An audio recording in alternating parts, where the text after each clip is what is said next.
दोस्तों, एक बेहद ही गरीब परिवार की जवान लड़की जो शाम के समय अपनी ड्यूटी खत्म करके जब अपने घर के लिए निकलती है, अचानक रास्ते से ही कहीं गायब हो जाती है। उसके बाद परिवार वाले हर जगह पर उसे तलाश करते हैं। देखते ही देखते लगभग 3 सप्ताह का समय गुजर जाता है और आखिरकार 22 दिनों के बाद एक ऐसी सच्चाई निकलकर सामने आती है जिसे सुनने के बाद हर किसी के रोंगटे खड़े हो जाते हैं। वाकई में दोस्तों, आज की जो कहानी है यह आपको भी सोचने और समझने पर मजबूर कर देने वाली है कि आज भी हमारे समाज में ना जाने कैसे कैसे विकृत मानसिकता के लोग भरे पड़े हुए हैं। नमस्कार, प्रणाम। मैं आपका भाई, आपका दोस्त सौरभ मिश्र, और आप देख रहे हैं सौरभ की स्टोरी। दोस्तों, आज की जो सच्ची कहानी मैं आपको सुनाने जा रहा हूं, यह सच्ची कहानी है उत्तर प्रदेश की। उत्तर प्रदेश का एक जिला पड़ता है गोरखपुर, और इसी गोरखपुर का एक थाना पड़ता है गोला, और गोला थाने के अंतर्गत एक गांव आता है विष्णुपुर, और इसी विष्णुपुर गांव का रहने वाला है जयप्रकाश गुप्ता। जयप्रकाश गुप्ता, जिसकी उम्र है लगभग 55 साल के आसपास, जो ठेले पर सब्जियां बेचकर काफी मुश्किल से अपने परिवार का गुजारा करता है। जयप्रकाश के परिवार में सिर्फ उसकी 2 बेटियां ही हैं, क्योंकि कुछ साल पहले ही उसकी पत्नी की मौत हो चुकी है। जयप्रकाश की बड़ी बेटी का नाम है राधा और छोटी बेटी का नाम है प्रिया, जिसकी उम्र है लगभग 22 साल के आसपास। जयप्रकाश अपनी बड़ी बेटी राधा की शादी भी कर चुका है, और प्रिया जो गोरखपुर में अपने एक रिश्तेदार के यहाँ रहकर एक शॉपिंग मॉल में नौकरी करती है। बात कर रहा हूं मैं 26 जुलाई की शाम के लगभग 7 बजे के आसपास की। दरअसल प्रिया जब अपना काम खत्म कर लेती है, शाम के समय जब गोरखपुर से घर के लिए निकलती है, तो अपने पिता जयप्रकाश के नंबर पर फोन करती है और कहती है कि आज मैं घर आ रही हूँ। लेकिन देर रात तक भी प्रिया जब अपने घर पर नहीं पहुंचती है, तो जयप्रकाश अपनी बेटी प्रिया के नंबर पर फोन करता है। लेकिन अब प्रिया का नंबर स्विच ऑफ बताने लगता है। बार बार फोन करने के बावजूद भी जब प्रिया के नंबर पर फोन नहीं लगता है, आखिरकार जयप्रकाश अपने उसी रिश्तेदार के नंबर पर फोन करता है जिसके यहाँ रहकर प्रिया नौकरी कर रही थी। लेकिन जब रिश्तेदार के नंबर पर फोन करता है, तो मालूम चलता है कि प्रिया कब का अपने घर के लिए निकल चुकी है। रिश्तेदार जैसे ही इस तरह की बातें कहता है, यह सुनकर जयप्रकाश अब एकदम से परेशान हो जाता है। दरअसल जयप्रकाश को अब समझ में नहीं आता है कि आखिरकार अपनी बेटी को ढूंढे कहां पर।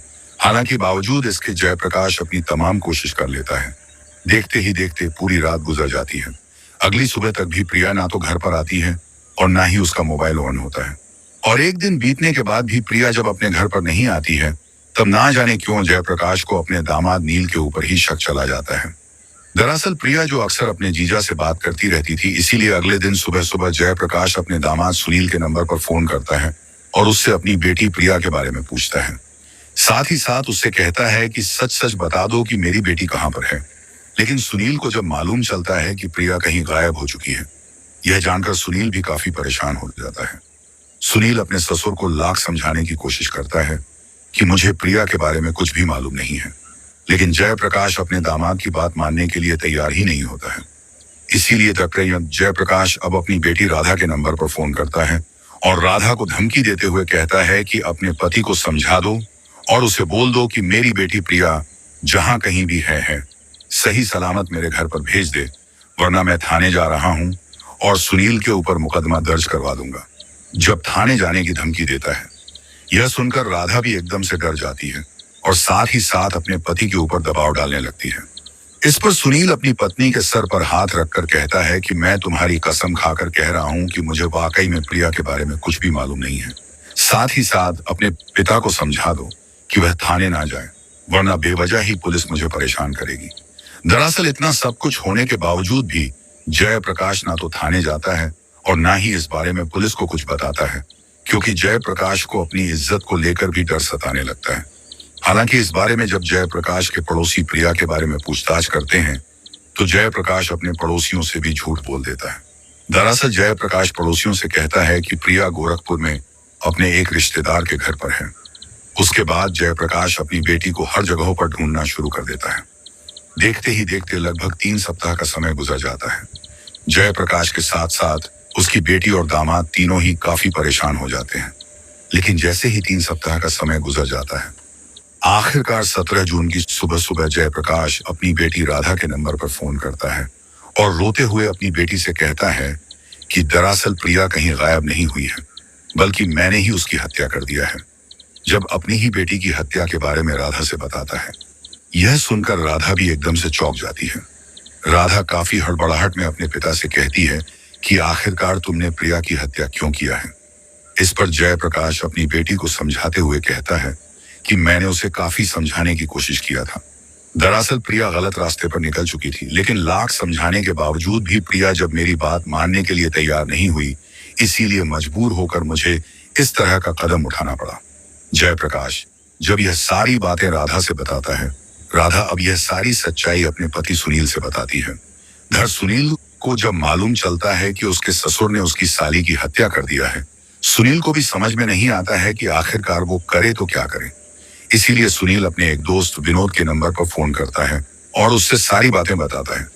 साथ ही साथ उससे पूछता है कि बताओ मैं अब इस पर क्या करूं। इस पर विनोद सुनील को समझाते हुए कहता है कि दरअसल यह हत्या का मामला है, इसीलिए तुम तुरंत ही नजदीकी थाने जाओ और जाकर पुलिस को सब कुछ बता दो, वरना अगर पुलिस को मालूम चल गया कि प्रिया की हत्या के बारे में तुम्हारे पूरे परिवार को मालूम था, तुम इस चक्कर में बुरी तरह से फंस जाओगे। विनोद जब इस तरह का सुझाव देता है, सुनील तुरंत ही गोला थाने में जाता है और जाकर यह सारी बातें पुलिस को बता देता है। इधर पुलिस को जैसे ही ये सारी सच्चाई मालूम चलता है, पुलिस तुरंत ही अपनी टीम के साथ विष्णुपुर गांव जयप्रकाश के घर पर पहुंच जाती है, जहां पर पुलिस को जयप्रकाश मिल जाता है। पुलिस जयप्रकाश को अपनी हिरासत में लेकर थाने पहुंच जाती है और फिर जयप्रकाश से उसकी बेटी प्रिया की हत्या के बारे में पूछताछ करती है। लेकिन जयप्रकाश जब प्रिया की हत्या की पूरी कहानी पुलिस को बताता है, तो एक ऐसी सच्चाई निकलकर सामने आती है जिसे सुनने के बाद हर किसी का सर शर्म के मारे झुक जाता है। दरअसल इस कहानी की शुरुआत होती है जब जयप्रकाश की पत्नी की मौत हो जाती है। जब जयप्रकाश की पत्नी की मौत हो जाती है, उस वक्त जयप्रकाश की दोनों बेटियां मात्र 10 और 12 साल की होती हैं। पत्नी की मौत के बाद जयप्रकाश काफी मुश्किल से अपनी बच्चियों की परवरिश करता है। इधर राधा जब जवानी की दहलीज पर कदम रखती है, उसके बाद जयप्रकाश अपनी बेटी की शादी करने के लिए एक लड़के की तलाश करना शुरू कर देता है। तभी उसे सुनील के बारे में मालूम चलता है। दरअसल सुनील जो उसी के बगल के गांव का रहने वाला है, जब उसे सुनील पसंद आ जाता है, आखिरकार जयप्रकाश अपनी बेटी की शादी रीति रिवाज के तहत सुनील से कर देता है। राधा जब शादी कर अपनी ससुराल चली जाती है, उसके बाद जयप्रकाश के घर में सिर्फ जयप्रकाश और उसकी छोटी बेटी प्रिया ही रह जाती है। उस वक्त प्रिया जो अपने इलाके से हाई स्कूल की पढ़ाई कर रही थी, लेकिन प्रिया की जैसे ही इंटरमीडिएट की पढ़ाई कंप्लीट हो जाती है, तब तक प्रिया भी जवानी की दहलीज पर कदम रख देती है। एक दिन शाम के समय जयप्रकाश जब अपने घर पर पहुंचता है, उस वक्त प्रिया अपने घर के अंदर बाथरूम में नहा रही थी। जयप्रकाश जैसे ही अपने घर के अंदर प्रवेश करता है, उसी हालत में प्रिया नहाकर बाथरूम से निकलती है। दरअसल उसके सारे कपड़े भीगे हुए थे, इसीलिए उसका पूरा शरीर साफ साफ दिखाई दे रहा था। जयप्रकाश जैसे ही अपनी बेटी को इस हालत में देखता है, देखकर उसे अपनी पत्नी की याद आ जाती है। दरअसल जयप्रकाश की कहीं ना कहीं अपनी बेटी को देखकर नीयत खराब हो जाती है।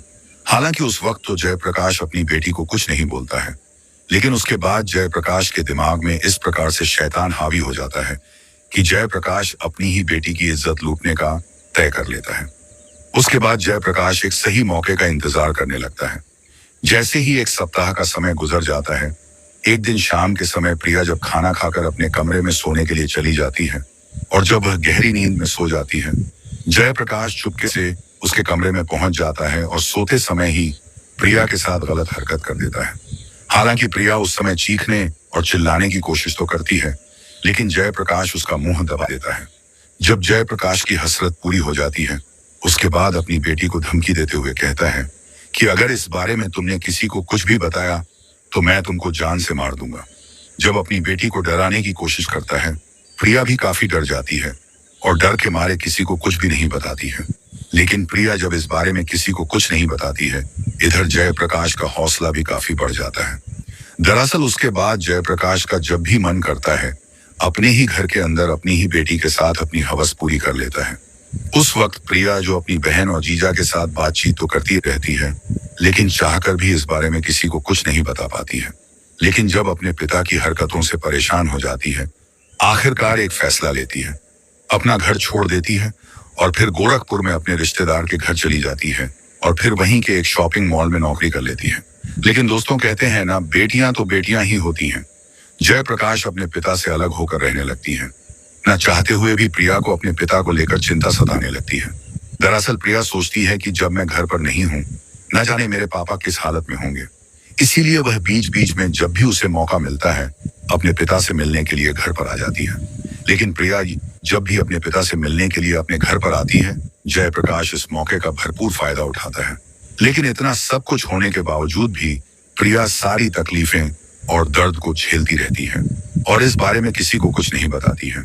हर रोज की तरह 26 मार्च को भी प्रिया जब अपना काम खत्म कर लेती है, अपने पिता से मिलने के लिए अपने घर के लिए निकलती है। लेकिन शाम के समय जब गोरखपुर से अपने घर के लिए निकलती है, सबसे पहले अपने पिता जयप्रकाश के नंबर पर फोन करती है और उससे कहती है कि मैं घर पर आ रही हूँ। उस वक्त जयप्रकाश जो मार्केट में सब्जियां बेच रहा था। इधर जयप्रकाश को जब मालूम चलता है कि उसकी बेटी घर आ रही है, यह सुनकर जयप्रकाश काफी खुश हो जाता है। दरअसल जयप्रकाश थोड़ी देर पहले ही अपने घर पर पहुंच जाता है और अपनी बेटी के आने का इंतजार करने लगता है। इधर रात के 8 बजे तक प्रिया जब अपने घर पर पहुंचती है, काफी खुशहाल तरीके से खाना बनाती है। बाप बेटी दोनों मिलकर एक साथ ही खाना खाते हैं। खाना खाने के बाद प्रिया अपने कमरे में सोने के लिए चली जाती है। लेकिन प्रिया जी जैसे ही अपने कमरे में जाती है, उसके थोड़ी देर के बाद जयप्रकाश भी अपनी बेटी के कमरे में पहुंच जाता है और फिर पहले के जैसा ही प्रिया के साथ जोर जबरदस्ती करने की कोशिश करने लगता है। लेकिन इस बार प्रिया अपने पिता की बात मानने के लिए तैयार ही नहीं होती है। लेकिन जयप्रकाश के दिमाग में इस प्रकार से शैतान हावी हो चुका था कि प्रिया के लाख मना करने के बावजूद भी उसकी बात मानने के लिए तैयार ही नहीं होता है। प्रिया जब अपने पिता की बात मानने के लिए तैयार नहीं होती है, जयप्रकाश इस प्रकार से गुस्से में आ जाता है कि गुस्से में ही प्रिया की गला दबाकर हत्या कर देता है। लेकिन प्रिया की जब मौत हो जाती है, उसके बाद भी जयप्रकाश अपनी बेटी को नहीं छोड़ता है, बल्कि मौत के बाद प्रिया की डेड बॉडी के साथ अपनी हवस पूरी कर लेता है। लेकिन जब होश में आता है, अब जयप्रकाश को जेल जाने का डर सताने लगता है। इसीलिए जयप्रकाश अब अपने आप को बचाने के लिए एक षड्यंत्र बनाता है। दरअसल सबसे पहले घर के अंदर जाता है और घर के अंदर से एक तेज धारदार हथियार को लेकर आता है और उसी हथियार से प्रिया के सर और धड़ को अलग कर देता है। उसके बाद घर के अंदर से 3 बोरियां लेकर आता है। एक बोरी में उसके सर को रख देता है, दूसरी बोरी में उसके धड़ को भर देता है। वहां पर जो खून गिरा होता है उसे साफ करने के लिए प्रिया के शरीर से सारे कपड़े उतार देता है और उसी कपड़े से घर की बेहतर तरीके से साफ सफाई करता है। साथ ही साथ उन सारे कपड़ों को तीसरी बोरी में पैक कर देता है और फिर रात के लगभग 2 बजे के आसपास तीनों बोरी को अपने ठेले पर लाद कर चुपचाप अपने घर से निकल जाता है। सबसे पहले रुकवा थाना क्षेत्र में जाता है और वहां पर एक झाड़ी में प्रिया के सर को फेंक देता है। उसके बाद धड़ और सारे कपड़े लेकर इसी गोला थाना क्षेत्र के नव नाला के पास जाता है और धड़ को भी उसी नाले में फेंक देता है। उसके बाद वापस अपने घर पर आता है।